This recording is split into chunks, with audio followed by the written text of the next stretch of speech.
एक समय की बात है, एक घने जंगल में 4 कौवे भाई राजू, कालू, नीलू और पप्पू अपनी छोटी बहन रानी के साथ रहते थे। चारों भाई शिकार करके लाते और रानी उनका शिकार पकाकर उन्हें खिलाती।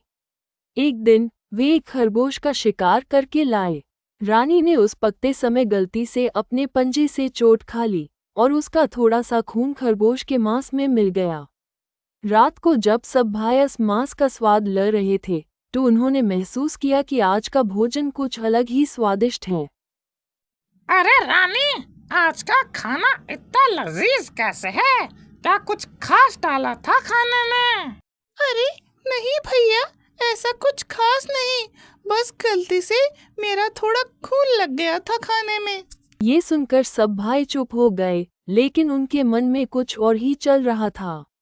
अगले दिन वे अपने दोस्त चील के पास गए और उससे पूरी बात बताई। अरे, अगर रानी का खून इतना स्वादिष्ट हो सकता है तो सोचो, अगर रानी को ही पका लें तो वो कितना लजीज होगा खाना। ये सुनकर कालू, नीलू और पप्पू चील की बात से प्रभावित हो गए, लेकिन राजू ने इस विचार का विरोध किया।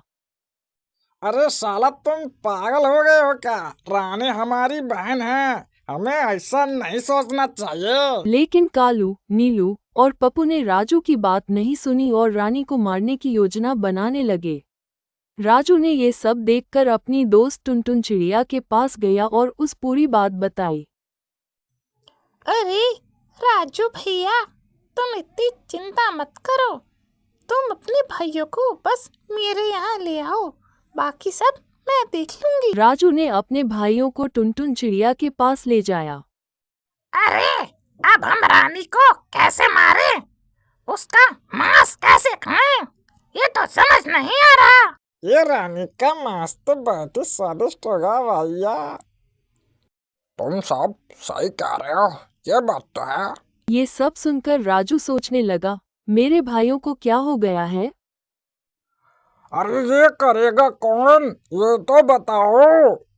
मेरी दोस्त टुनटुन चिड़िया आराम से रानी को ठिकाने लगा देगी। उसे तो खाना भी बहुत अच्छा बनाना आता है। सब भाई टुनटुन चिड़िया को घर भेजे देते हैं। घर जाकर टुनटुन चिड़िया रानी को सब कुछ बताती है और कहती है, रानी तुम डरो मत, मैं हूँ ना, मैं तुम्हारे भाइयों को सही सबक सिखाऊंगी, तुम बस मेरे घर छुप जाओ जाके। राजू घर के पीछे से एक हिरण का मांस टुनटुन को लेक देता है। टुनटुन उसी हिरण के मांस को रानी का मांस बताकर सबको पकाकर खिला देती है। खाने के बाद कालू, नीलू और पप्पू को रानी की याद आने लगती है और वे रोने लगते हैं। अरे, हमने ये क्या कर दिया? रानी तो हमारी बहन थी। हमने हमारी बहन को मार डाला, भगवान हमें माफ नहीं करेगा। हमसे बहुत बड़ी गलती हो गई, अब हम क्या करें?